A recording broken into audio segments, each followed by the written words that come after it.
أعوذ بالله من الشيطان الرجيم قل هذه سبيلي أدعو إلى الله على بصيرة أنا ومن اتبعني وسبحان الله وما أنا من المشركين.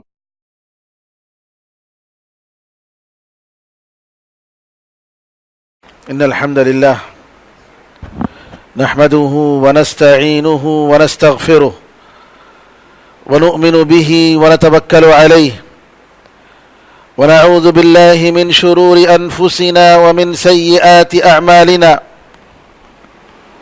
من يهده الله فلا مضل له ومن يضلل فلا هادي له وأشهد أن لا إله إلا الله وحده لا شريك له وأشهد أن محمدًا عبده ورسوله. اللهم صل على محمد وعلى آل محمد كما صليت على إبراهيم وعلى آل إبراهيم إنك حميد مجيد. اللهم بارك على محمد وعلى آل محمد كما باركت على إبراهيم وعلى آل إبراهيم إنك حميد مجيد. أما بعد، فإن خير الحديث كتاب الله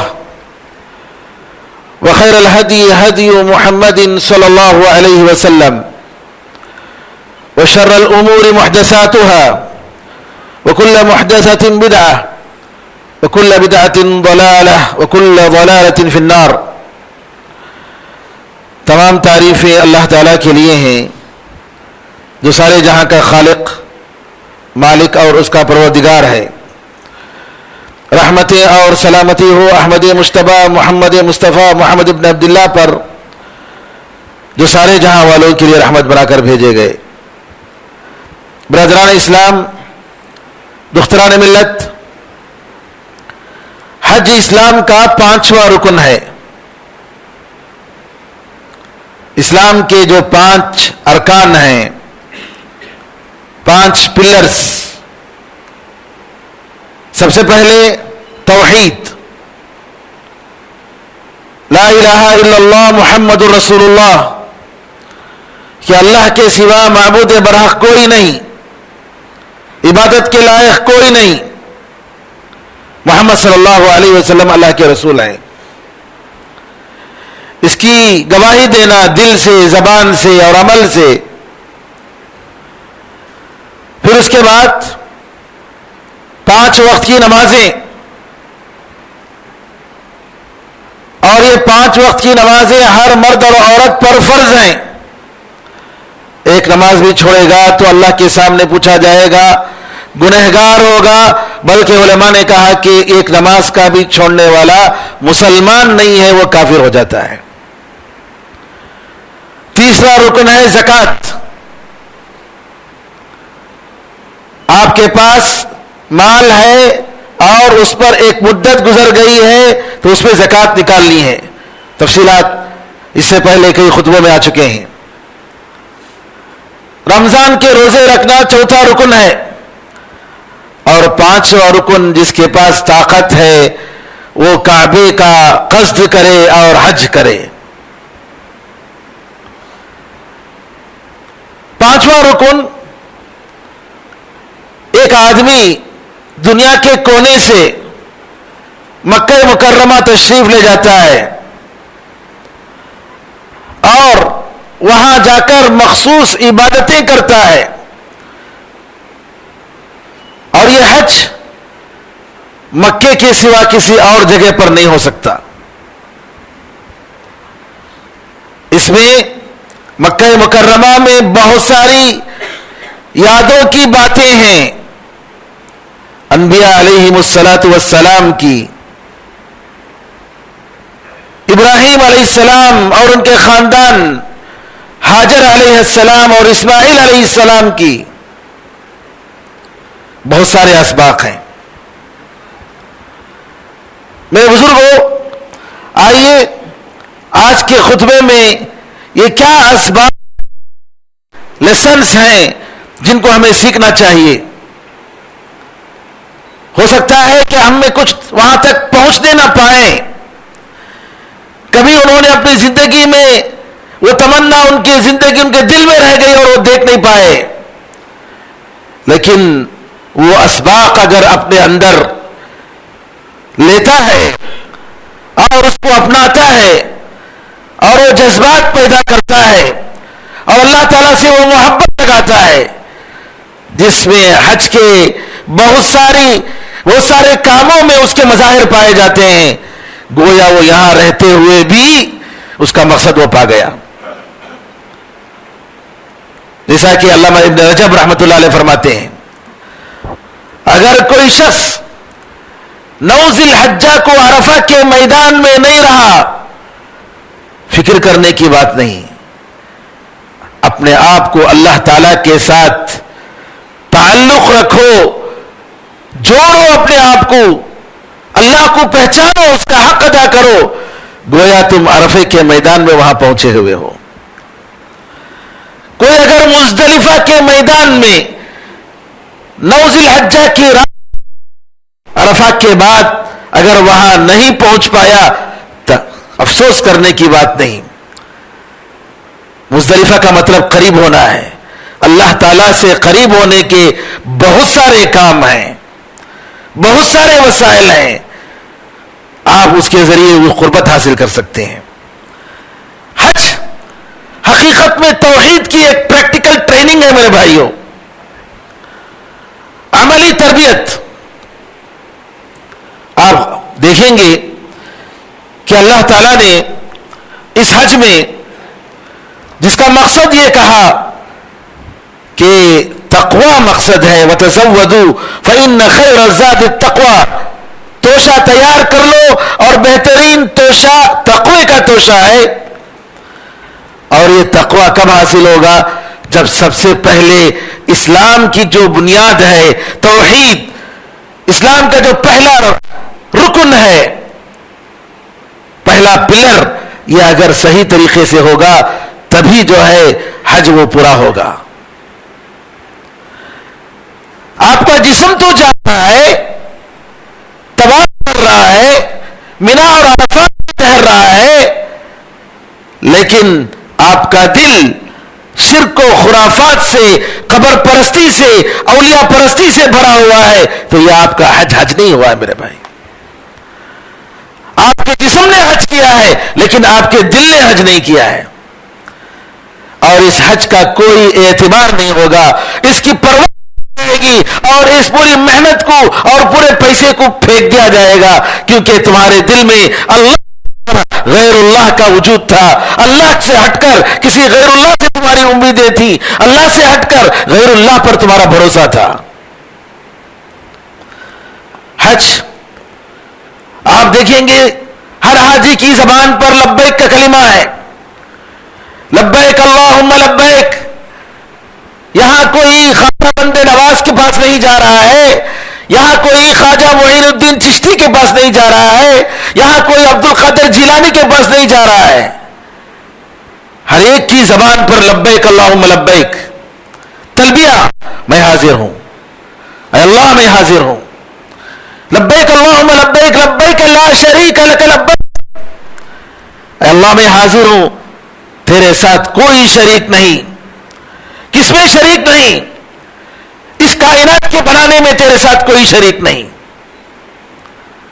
تو اکیلا کائنات کو بنایا ہے، تو اکیلا کائنات کو چلاتا ہے، تو اکیلا اس کائنات کے ہر فرد کو رزق دیتا ہے، زندگی دیتا ہے، تو اکیلا عبادت میں تنہا ہے میرے اے اللہ. تو اکیلا عبادت کی جتنی قسمیں ہیں وہ صرف تیرے لیے ہے، تیرے علاوہ کسی اور کے لیے عبادت بندگی ہرگز نہیں ہو سکتی. عبادت کی جتنی قسمیں، تو نیک نام اور نیک صفات کا مالک ہے، یہ نیک نام اور نیک صفات تیرے لیے اکیلے ہیں. ان ساری چیزوں کا اعتراف، لا شریک لک، اے اللہ تیرے ساتھ کوئی شریک نہیں، لبیک میں تیرے سامنے حاضر ہوں، تیرے حکم کو بجا لاتے ہوئے آیا ہوں.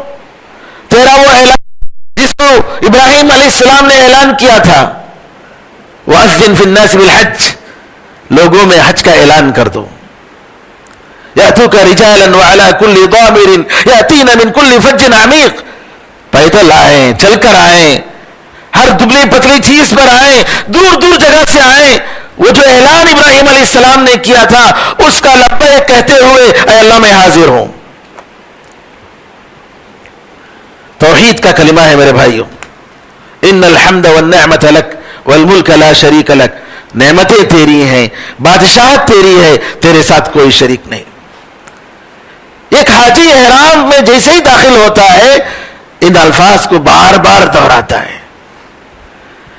زبان سے آپ نے کہہ دیا, دل میں وہ لا الہ الا اللہ نہیں ہے, فائدہ نہیں. اگرچہ بت ہے جماعت کی تینوں میں, مجھے ہے حکم ازا. ہماری امت کی اکثریت آج لا الہ الا اللہ کہتے ہوئے سارے وہ کام کر رہی ہے جو غیر لوگ کرتے ہیں, جو ہم میں اور غیروں میں کوئی فرق نہیں ہے. میرے بزرگوں, ابن قیم رحمۃ اللہ علیہ فرماتے ہیں تلبیہ کے یہ کلمات بڑے قواعد, بڑی بنیادی باتوں پر مشتمل ہیں. بہت سارے اس میں فوائد ہیں. سب سے پہلے یہ ہے کہ تلبیہ کا مطلب یہ ہے اے اللہ میں تیرا ہمیشہ کے لیے غلام ہوں. بندگی, غلامی کا احترام. اور دوسرا ذلت, اللہ کے سامنے میں ذلیل ہوں, اللہ کے سامنے میں جھک رہا ہوں, اللہ کے سامنے میں اپنے آپ کو سرنڈر کر رہا ہوں. تیسری بات اللہ کے لیے اخلاص, کہ عبادت ساری کی ساری ہے اللہ تیرے لیے ہے. میرے بزرگوں, کے بعد نبی کریم صلی اللہ علیہ وسلم طواف کے ہر چکر میں اللہ اکبر کہتے ہیں, صفا مروہ پر اللہ اکبر کہتے ہیں, کنکری مارتے ہوئے اللہ اکبر کہتے ہیں. تشریق کے ایام 11, 12 اور 13 ان ایام کو کہتے ہیں یہ کھانے پینے اور ذکر کے, اللہ کے ذکر کے ایام ہیں. کیا مطلب ہے اس کا؟ اللہ تعالیٰ کے نام کو بار بار, اللہ تعالیٰ کے نام کو یاد کرنا, اس کا ذکر کرنا, اللہ کی یاد کرنا. نبی کریم صلی اللہ علیہ وسلم فرماتے ہیں دعا, بہترین دعا عرفے کے دن کی دعا ہے, اور سب سے بہتر دعا جو میں نے کی اور مجھ سے پہلے انبیاء نے کی, لا الہ الا اللہ وحدہ لا شریک لہ لہ الملک ولہ الحمد وہو علی کل شیء قدیر. اللہ کے سوا معبود برحق کوئی نہیں, وہ اکیلا ہے, اس کے ساتھ کوئی شریک نہیں, اس کے لیے بادشاہت ہے اور اسی کے لیے ساری تعریفیں ہیں, اور وہ ہر چیز پر قدرت رکھتا ہے. میرے بزرگوں, میرے بھائیوں, اللہ پر بھروسہ ہونا چاہیے, اللہ کے گھر کا صرف طواف ہونا چاہیے, اللہ کے نام سے نظر ہونی چاہیے, صرف اللہ کے نام سے قربانی دینی چاہیے. حاجی اللہ کے نام سے قربانی دیتا ہے, بسم اللہ اللہ اکبر بول کر اپنے جانور کو ذبح کرتا ہے. اور یہ اگر ساری چیزیں رہیں, اللہ کی یاد اور توحید رہی, تو واقعی اس کا حج پورا ہوتا ہے. مجھے افسوس ہے ان لوگوں پر جو حج کا ایک عظیم رکن بجا لاتے ہیں, پھر اس کے بعد درگاہوں کی طرف جاتے ہیں, عراق اور ادھر جا کر وہاں پر درگاہوں کی زیارت کر کے نعوذ باللہ اپنا جو کچھ بھی لا الہ الا اللہ اور لبیک کے ذریعے جو اسلام کی تجدید کی تھی, ایمان کی توحید کی اس نے تجدید کی تھی, وہ سب کو وہاں ملیامٹ کر کے آتے ہیں. نبی کریم صلی اللہ علیہ وسلم نے فرمایا ثواب عبادت کی غرض سے صرف 3 جگہ کی زیارت ہو سکتی ہے, 3 جگہ کا سفر ہو سکتا ہے. لا تشد الرحال الا الى 3 مساجد, ایک مسجد حرام, دوسرا مسجد نبوی, اور تیسرا بیت المقدس فلسطین میں مسجد اقصی. ان 3 جگہوں کے علاوہ ثواب کی غرض سے, عبادت کی غرض سے سفر کرنا یہ جائز نہیں ہے. مزاروں کی طرف سفر ہوتا ہے, کس لیے سفر ہوتا ہے؟ مرادیں پوری ہوں گی, ثواب ملے گا. شادی کر کے لے جاتے ہیں جوڑے کو سب سے پہلے ادھر, کیوں؟ تاکہ یہ جوڑا بابرکت رہے. ارے اللہ تعالیٰ کا دیا ہوا جوڑا اس کو تم غیر اللہ کے دربار میں لے جاتے ہو, کتنی افسوس کی بات ہے. دوسرا درس جو ملتا ہے میرے بھائیوں حج میں, بھائی چارگی کا اور اتحاد اور اتفاق کا. امریکہ سے, افریقہ سے, ایشیا سے, یورپ سے کون سی جگہ نہیں ہے جہاں سے مسلمان جمع نہیں ہوتے ہیں. مشرق و مغرب, شمال اور جنوب, دنیا کے کونے کونے سے, سب کی زبان پر ایک ہی جملہ, سب ایک ہی لباس میں, امیر و غریب میں کوئی فرق نہیں. مسلمان کا بہترین عملی درس, پریکٹیکل کسی بھی مذہب میں نہیں پائیں گے. اور محبت دیکھیں گے راستے راستے میں, لیجئے کھانا کھائیے, لیجئے پانی پیجئے, لیجئے جوس دیا جا رہا ہے. محبت اور بھائی چارگی. اور نبی کریم صلی اللہ علیہ وسلم کی حدیث کہ مسلمانوں کی مثال ایک جسم کی مثال ہے. مسلمانوں کی مثال محبت میں اور ایک دوسرے کے ساتھ رحم کرنے میں ایک جسم کی مثال ہے کہ ایک جسم کے کسی حصے کو تکلیف پہنچتی ہے تو پورا بدن رات بھر جاگتا ہے اور تکلیف سے کراتا ہے. میرے بزرگوں, مسلمانوں کے رنگ الگ ہے, زبان الگ ہے, ان کی زمینیں, ان کے وطن الگ ہیں, لیکن لا الہ الا اللہ ان کو جمع کر دیتی ہے, حج ان کو جمع کر دیتی ہے. اور اتنا بڑا منظر دنیا میں کہیں ایسا منظر نہیں ہوگا. اور یہ منظر سبق دیتا ہے, اے مسلمانوں ایک ہو جاؤ, اتحاد ہو جاؤ. آج جتنے بھی مصیبتیں تم پر تمہارے اختلافات کی وجہ سے ہیں. تمہارے بہت سارے لیڈرز ہیں, تمہارے بہت سارے ہیں, تمہاری ایک زبان نہیں ہے, تمہارا ایک نمائندہ نہیں ہے. تو ایک بہت بڑا سبق دے رہا ہے حج کہ ایک امام کے پیچھے ایک دن, ایک وقت میں, ایک جگہ, ایک ہی لباس میں سارے کے سارے مسلمان ایک تلبیہ کہتے ہوئے جمع ہوتے ہیں. یہ دوسرا بڑا درس ہے. تیسرا بڑا درس میرے بھائیوں حج میں کہ اللہ تعالیٰ کے حکم کے لیے اپنے آپ کو سرنڈر کر دینا, اپنے آپ کو حوالے کر دینا, اور نبی کریم صلی اللہ علیہ وسلم کی سنت کے مطابق عبادت کو بچا لانا. ہر ایک جگہ ایک ایک وقت. مینا آپ فلاں وقت گئے, مینا میں آپ نے 5 وقت کی نمازیں اس کے وقت میں پڑھی, 4 رکعت کی نمازوں کو قصر کے ساتھ 2 رکعت میں پڑھی. پھر وہاں سے عرفات کو آپ سورج نکلنے کے بعد نکلے, عرفات میں جمع ہوئے, خطبہ ظہر اور عصر کی نماز پڑھی قصر کے ساتھ, جمع کے ساتھ, مغرب تک وہاں رہے, مغرب کے بعد وہاں سے نکلے. نبی کریم صلی اللہ علیہ وسلم فرماتے ہیں حج کا طریقہ مجھ سے سیکھ لو, شاید میں آئندہ سال نہیں رہوں گا. حج کا طریقہ مجھ سے سیکھ لو. نبی کریم صلی اللہ, میرے بھائیوں اسلام کا مطلب منمانی طریقے سے اللہ کی عبادت نہیں کرنا, مرضی کے مطابق زندگی گزارنا یہ اسلام نہیں ہے. اسلام کا مطلب یہ ہے کہ ہم اپنے آپ کو اللہ کے حوالے کر چکے ہیں. نبی کریم صلی اللہ علیہ وسلم نے جو طریقہ بتایا ہے اسی طریقے کو فالو کرتے ہوئے ہم زندگی گزاریں گے, ہم عبادت کریں گے, ہم نماز پڑھیں گے, ہم روزہ رکھیں گے, ہم زکوٰۃ دیں گے, ہم حج کریں گے. اگر کسی عبادت پر محمد رسول اللہ کا مہر لگا وہ عبادت ریجیکٹڈ ہے, وہ عبادت مردود ہے, وہ عبادت قابل قبول نہیں ہے, کیونکہ اس عبادت پر محمد رسول اللہ صلی اللہ علیہ وسلم کا اسٹامپ نہیں لگا ہے, مہر نہیں لگا ہے. اچھی طریقے سے جان لیجئے عبادت کا مطلب اپنی مرضی کے مطابق عبادت کرنا ہرگز نہیں ہے. محمد رسول اللہ صلی اللہ علیہ وسلم کا مہر چاہیے. نبی کریم صلی اللہ علیہ وسلم کے پاس عمر رضی اللہ عنہ تورات کو لے کر آ کر کچھ پڑھتے ہیں, تورات کے کچھ اوراق لا کر. رسول اللہ صلی اللہ علیہ وسلم غصے سے آپ کا چہرہ لال پیلا ہو رہا ہے.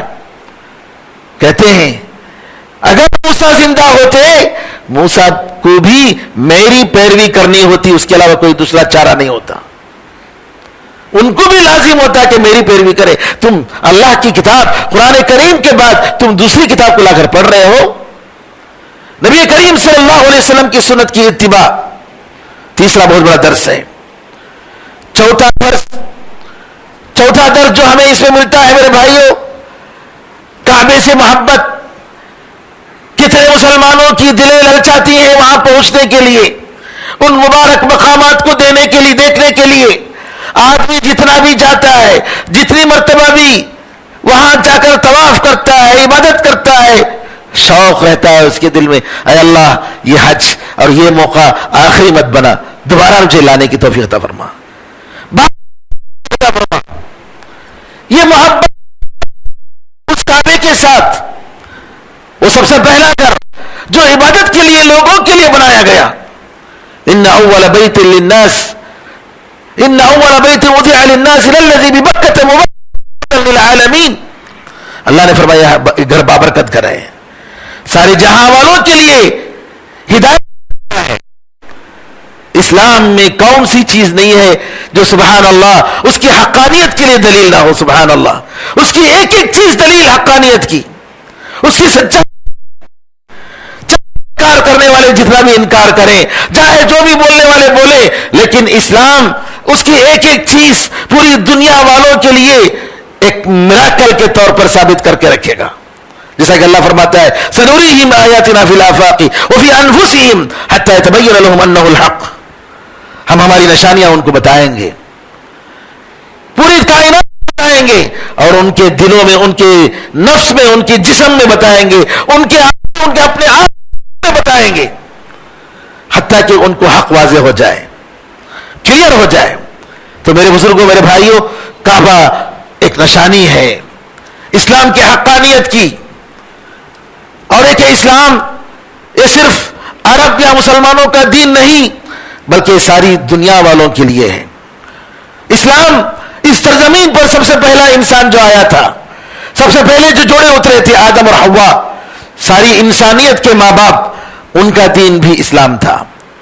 اسلام ہر پتھر کا, ہر مخلوق کا دین ہے میرے بھائیوں.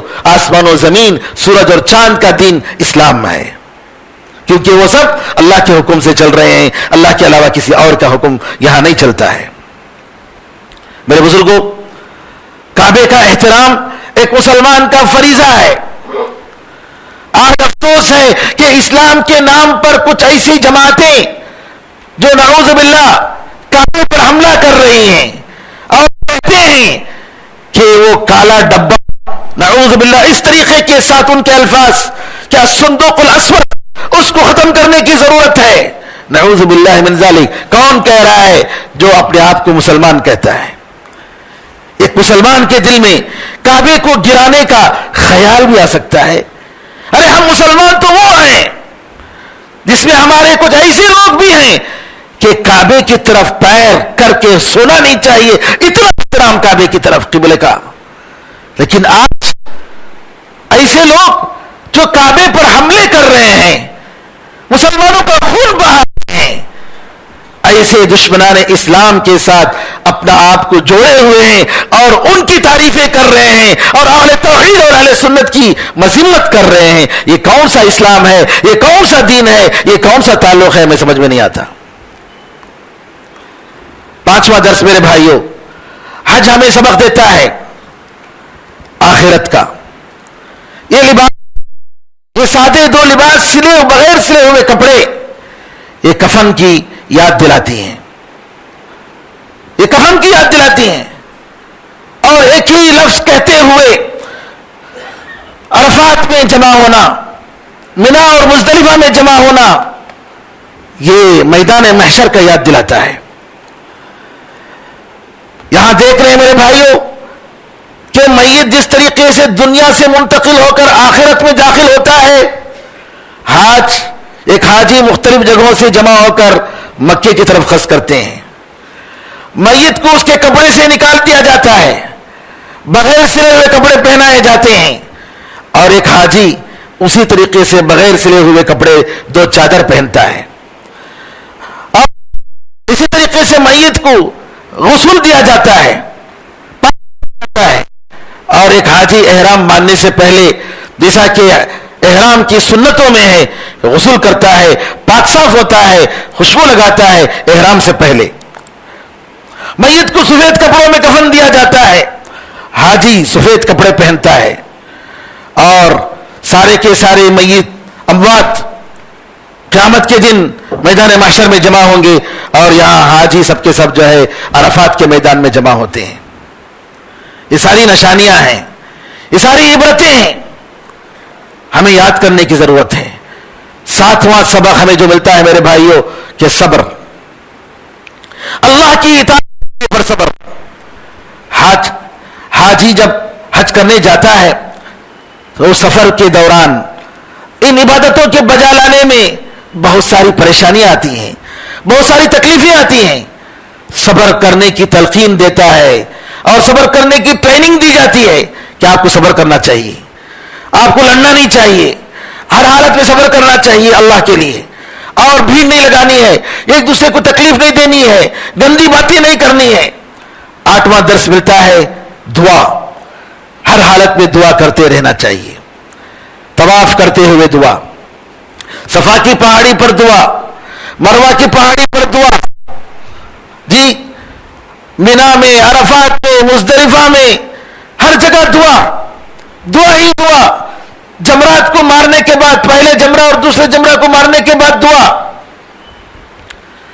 ایک انسان کو جو سبق ملتا ہے میرے بھائیوں کہ انسان کچھ بھی نہیں ہے, انسان کمزور, اس کے پاس کچھ نہیں, سب کچھ اللہ کے ہاتھ میں ہے. ہمارا کام کیا ہے؟ اللہ سے مانگنا, اللہ سے طلب کرنا, اور اللہ تعالیٰ دینے والا ہے. حج میرے بھائیوں جنت میں جانے کا سبب ملتا ہے, اور حج کی وجہ سے اللہ تعالیٰ سارے گناہوں کو معاف کر دیتا ہے. یہ کچھ باتیں تھیں جو حج کے دروس اور اسباق کے تعلق سے تھیں. اب رہی باتیں کہ حج میں کیا کیا یادیں آتی ہیں.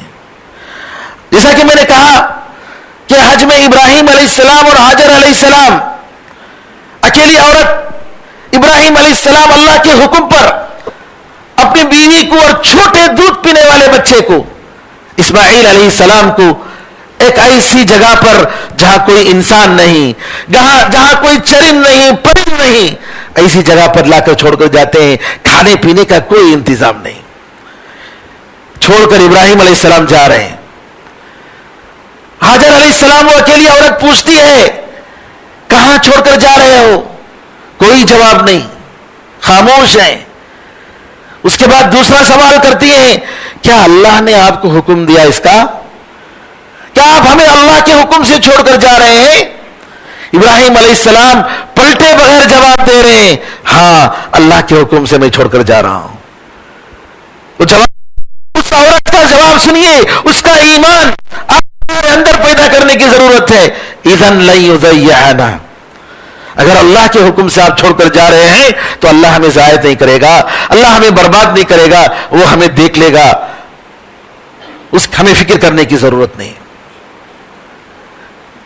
کیسا ایمان, چاروں طرف پہاڑ, انسان دور دور تک نہیں, کھانے پینے کی زندگی گزارنے کے ساز و سامان نہیں, اور صرف ایک بات پر کہ اللہ میں چھوڑ کے جا رہا ہوں.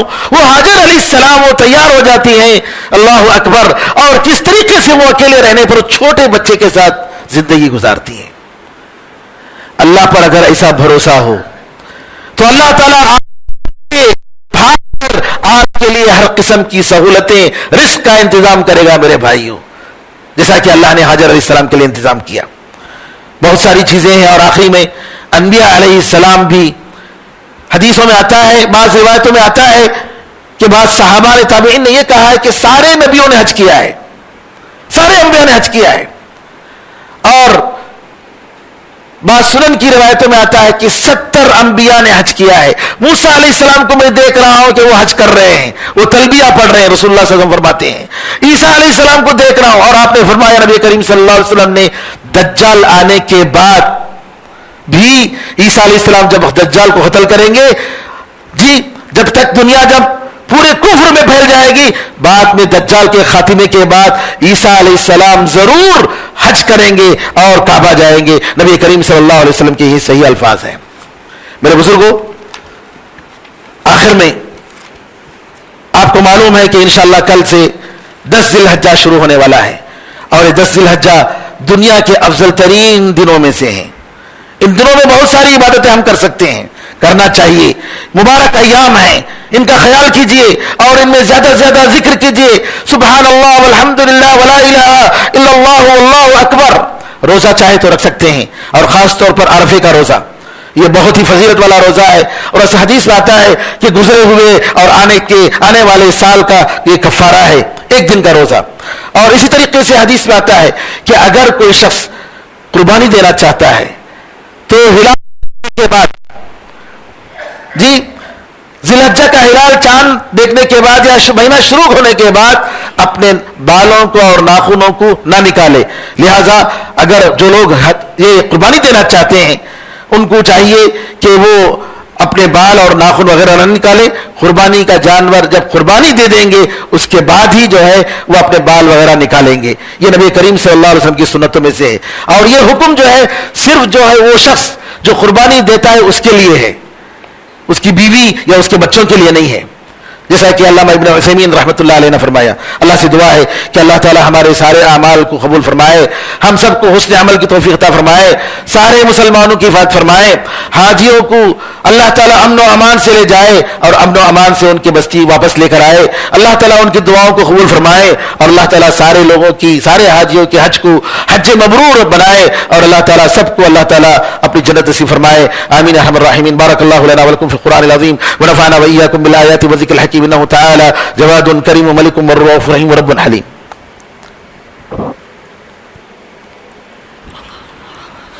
إن الحمد لله نحمده ونستعينه ونستغفره ونؤمن به ونتوكل عليه ونعوذ بالله من شرور أنفسنا ومن سيئات أعمالنا، من يهده الله فلا مضل له ومن يضلل فلا هادي له، وأشهد أن لا إله إلا الله وحده لا شريك له، وأشهد أن محمدا عبده ورسوله۔ اللهم صل على محمد وعلى آل محمد كما صليت على إبراهيم وعلى آل إبراهيم إنك حميد مجيد، اللهم بارك على محمد وعلى آل محمد كما باركت على إبراهيم وعلى آل إبراهيم إنك حميد مجيد، وصل على جميع الأنبياء والمرسلين والملائكة المقربين والخلفاء الراشدين وعلى جميع الصحابة أجمعين ومن تبعهم بإحسان إلى يوم الدين۔